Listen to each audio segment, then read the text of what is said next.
Ես իմ ընտրյալի հետ ուխտ եմ արել, իմ Դավիթ ծառային երդվել եմ,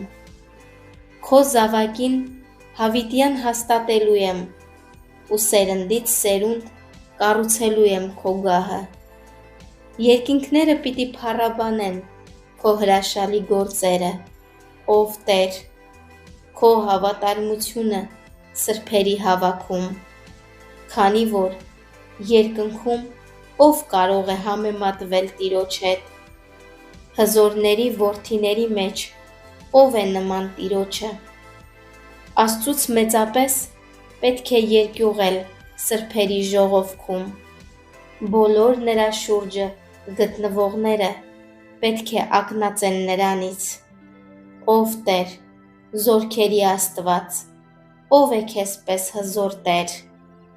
և քո հավատարմությունը